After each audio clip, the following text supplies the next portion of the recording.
Hello heathens, welcome back. So today I'm going to be talking about Project Reread. So this is kind of my early 2026 plans.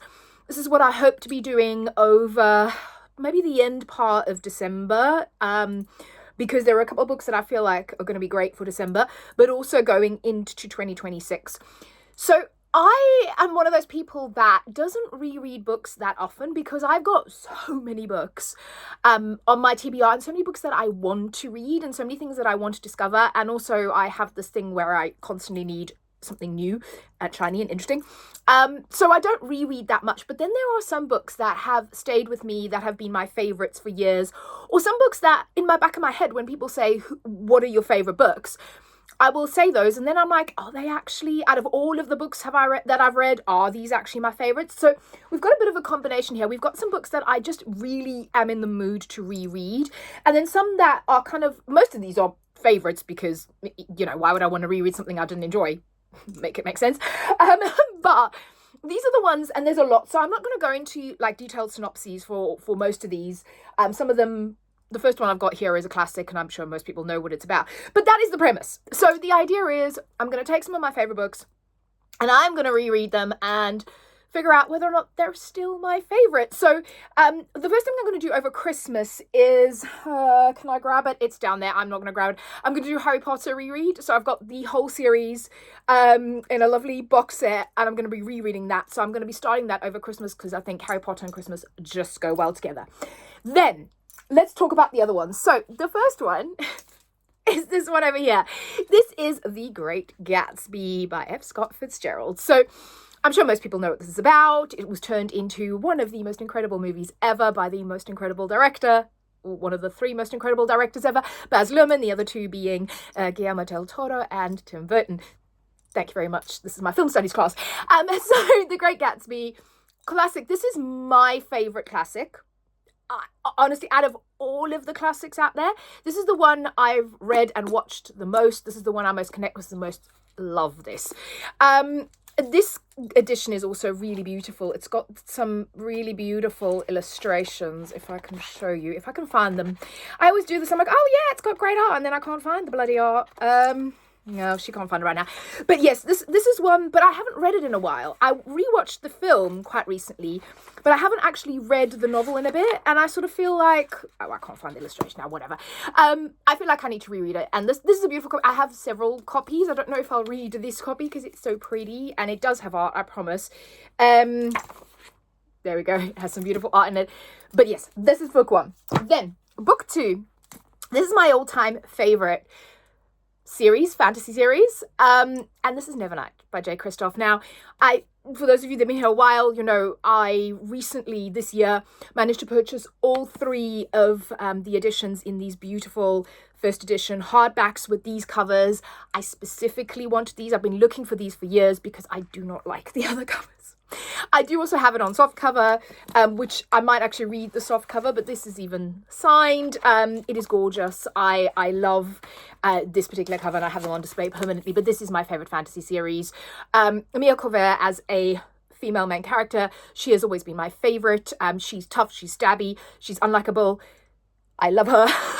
So I am going to reread the entire Nevernight series back to back. Now, talking about Mr. J. Kristoff, the other series I'm going to be doing a J. Kristoff-a-thon is Empire the Vampire. So this is book one. I read this first back when it was released, and I never continued in the series, and I would like to rectify this. So I'm going to reread this though, because honestly, I can remember like the basic plot, but I cannot remember the specifics that happen in the story and all the characters. And she talking about, I did my big books video, 716 pages, big books, and I cannot lie, and I am in a big mood, so the others are also quite as chunky. The last one just came out. There are some beautiful hardbacks floating around. I might treat myself to one, but I do want to reread this post haste, and this may actually be starting sooner rather than later. If I can find an audio copy, that would be great. But J. Kristoff-a-thon. Then another book that I'm really in the mood to reread is this one. So this is Alice by Christina Henry. Now, in tandem with this, I may actually reread Alice in Wonderland again, because again, I haven't read that for many years. And I have a beautiful vintage copy, if I could find... Hold, please. Amuse yourselves. How's your day going? I have a beautiful vintage copy of... This is absolutely stunning. This has illustrations in it. So again, here's me. And it's also got looking glass. So it was first published in, this one was published in 1963. And it's fully illustrated. This is absolutely stunning. This is very precious to me. Beautiful, beautiful copy. So I might actually be reading this as well. Not might, I think I'm going to read it. And then Alice. So Alice by Christina Henry. Was I remember reading it the first, and I was just in love with it. I've got this beautiful special edition of this as well, that's signed by Christina Henry.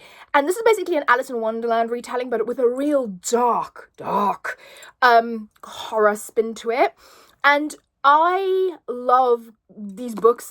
This one is the best. The follow-up is good. The third one, not so much.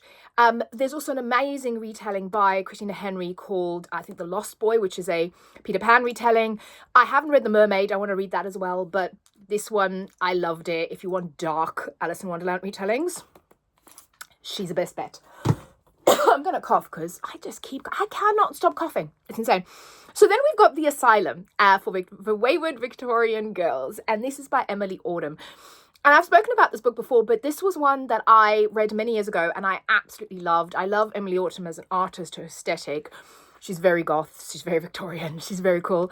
And this book is, as you can imagine, an asylum setting, and it's semi-autobiographical where she's a lead singer of a band and she has a breakdown and then she's taken to this asylum, and then there's kind of like magic elements to it as well. I remember being absolutely in love with this. It was one of those books that when I read it, I couldn't stop thinking about it. And I actually quite recently repurchased a copy because I could not find my original copy.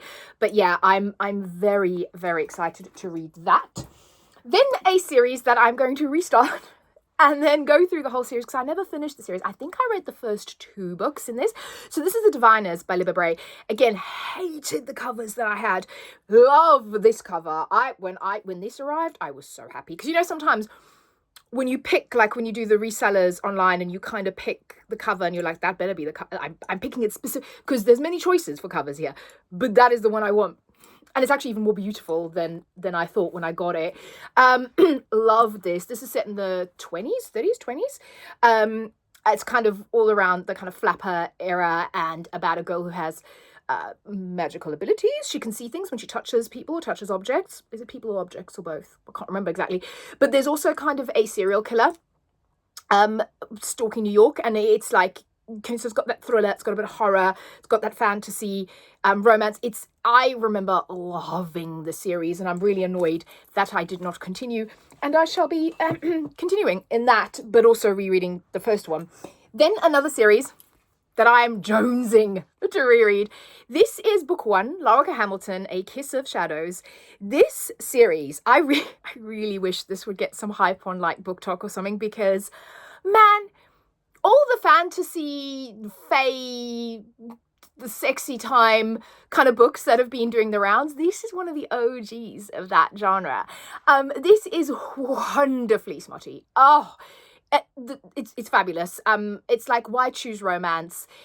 It's fae and the seelie and the unseelie, and they are wicked. And you've got this princess who has all of these bodyguards that are trying to get her pregnant. It's such a fun time. And I'm just in the mood. I am in the mood to read this again.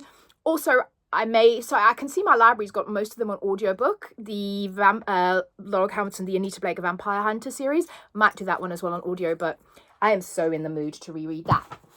And then taking a complete left turn, Caitlin Arkinnon, The Drowning Girl. So this, I went through a phase of reading loads of Caitlin Arkinnon's work, and she does some like interesting kind of, it's almost genre defying horror that will leave you confused, but it's very good. I really enjoyed it. I was in my Caitlin Arkinnon era a while ago, but out of all of the books I read, this one has stood out to me, and this is the one, I've kept.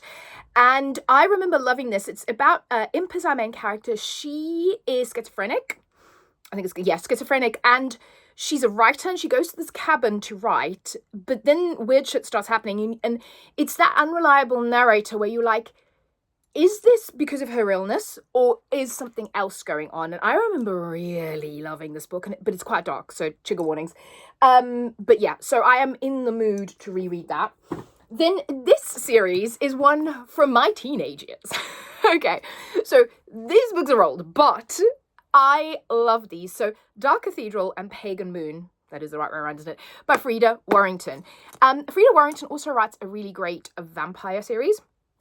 But this one is about a young girl who is born to two witches. So wait, no, let me go back. So this one is the relationship, the parents' relationship. And then this one is about the daughter. And you have these two, it's very much forbidden romance. It's very dark, check trigger warnings. But it, it's got witchcraft. And Dark Cathedral refers to the fact that obviously the church is very against these people, burn the witch. But I remember adoring, I'm pretty sure I read Pagan Moon a couple of times, and this one as well, but I could not find my copy, so I had to go and repurchase. Now I kept looking at them, and I kept playing Amazon Basket Chicken with these, and I do recommend it because sometimes you can pick up a bargain, which happened here. So at one point, Dark Cathedral, this paperback copy was like 100 quid, and I was like, no bloody way, they've never been reprinted. But I managed to play shopping cart chicken, and I got these for for 5 quid each or something like that. So I was very excited, but also I'm really in the mood to reread these. So those are going to be reread. Then another book that is this poor battered copy. I'm going to try and get a nicer copy of this. Actually, I mean, look at her. She's been read a few times. This is Season of the Witch by Natasha Mostert. Now, again, Natasha Mostert, I think, is just a criminally underrated author. She's actually a South African author, and she writes kind of, I would say, a romantic suspense with magic fantasy elements, pretty much in the vein of Simone St. James. And I love her work, this being my favorite. And this is about a guy who he's investigating a missing younger man, and he ends up finding the trail to these 3 sisters that live in this house. And let's just say shit happens from there. It's so good. I will share my review when I reread it. But this is also talks about mind palaces a lot, which I really loved. I loved the idea of mind palaces. If you don't know what go look at that. It's like when you create these areas in your brain, you do it a lot when you practice magic, is you kind of create so when you're meditating, things that you can kind of walk into, and you have different doors, like you can create a house. This was usually a house with like different doors and different cupboards and things to compartmentalize information, or different emotions and things like that. Really, really interesting. And I loved that about this. So this is incredible. And check her out as an author. She's incredible. Then another series. Yes, Practical Magic and the Rules of Magic. So I have read all of these books in the kind of practical magic universe, but I have not read Practical Magic in a number of years. And it's so funny because I always think of the movie, but the book's actually different to the movie. So know that if you haven't done either, the book and the movie, they start off the same and then go into completely different paths. But I have not reread this for many years, and I really want to. And then the Rules of Magic is is the story sort of the aunts. So when they were young and kind of what happened to them. And I think it was set in 1960s in New York. And I think out of I think there's 4 of them now. This one is my favorite. And I want to verify that. I might also read the others. So TBC, but these are the 2 I have. I've actually been, again, I don't know what happened to my original copies. I've been slowly kind of collecting these, also in covers that I like, because some of the covers I don't like, particularly for Practical Magic. There's a really nice, anniversary one that costs a fortune and you have to get it from America. But this particular cover I saw in a charity shop and I was like, yes, please, that's nice. Some of them are really horrible. And I love this cover for Rules of Magic. This is the one I wanted. It's funny because I think that looks like Courtney Love. So whenever I see this cover, I think Courtney Love in my head, but I adore this. So I'm kind of playing charity chop chicken to see if I can get the other two in the series secondhand. TBC. Then we're going to be doing a Dark Academia reread. So this earlier this year I reread Ninth House by Leigh Bardugo, probably for the fourth time or something like that. I'm also going to reread Hellbent, just kind of continue on, because apparently Leigh Bardugo is going to give us a third book. Finally. So I must read Hellbent just in, to prep myself in case we do. But also, because I've been talking about these a lot recently, The Secret History and We Were Villains. I adore both of these books. I'm a Dark Academia fiend. I love you. Literally, all you have to say is Dark Academia, and I'm like, by now, but just had to God. And these two are very much, this is the OG one, but these are the ones that people will point to the most when you're talking about kind of classic Dark Academia novels. I would like to do something that really explores the genre a bit more and the different themes in it. But yeah, I want to, in preparation for that as well, reread these two that are kind of the blueprints for that genre, and then talk about how things have deviated or changed, and maybe some of the more modern ones as well. Because unbelievably, this is the 30th anniversary edition. I did not remember that this is so old. Still amazing. But yeah, these two have to be reread. Then, I went completely off camera, sorry. Last three, I promise. So this one. So actually, I'm not going to go get it, but there's another Grady Hendrix that I might reread. So my relationship, Grady Hendrix and I, we started off well. I read this wonderful book here, My Best Friend's Exorcism. I adore this. So this is about teenage girls set in the 80s or 90s, 80s, I think. And one of the girls is basically possessed. And I just, this is a glorious book. I love it. Stranger Things feels, the atmosphere, all of that. I haven't read this in a very long time. So I want to reread this and see whether or not I feel the same way about it. And I say that because I read this. I also read Sell Your Soul, which is the other one I've got that I want to reread. Which is about a rock band, and basically it's very like Paradise City-ish, so they sell their souls to the devil. And those I loved, and then it just plummeted downhill for me. I do not like the Southern Vampires Guide. I do not like the Final Girls. I like the last one I DNF'd, something with the house. I hated that one. I mean, it's gone like that. So I didn't even bother to read the new Grady Hendrix because I know I'm not going to like it. But I want to go back and see, am I hanging on to these books for the right reasons? Did I actually enjoy them? Or was it a moment in time and that moment has now passed, and he's one of the authors I've officially broken up with. Then, one of the authors I've definitely not broken up with, we're in a very steady, happy relationship, is V.E. Schwab. This is the Irresistible Life of Addie LaRue. I have obviously read this. I want to reread this. This was one of my favorites. Now it may be Bury Our Bones, The Midnight Soil, but I want to go back and read her. And then also I've been jonesing to get the special edition of this. And depending on how I feel in my reread, I might get the special edition.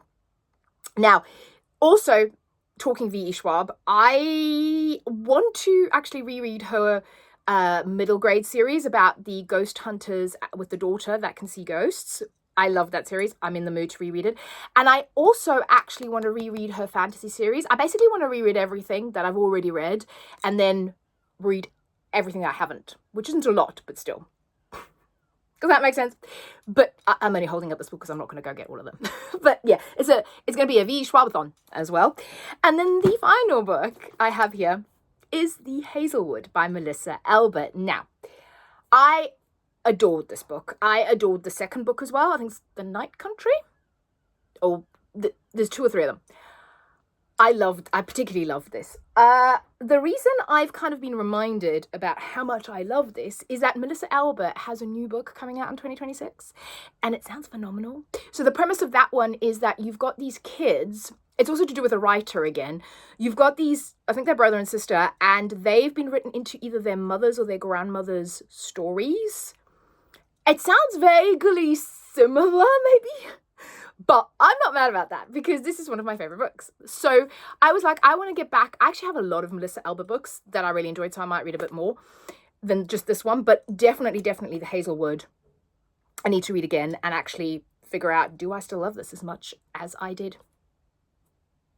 And that is it. Let me know what your favorite book is and what you're planning to reread or want to reread. And I'll see you all soon. Bye.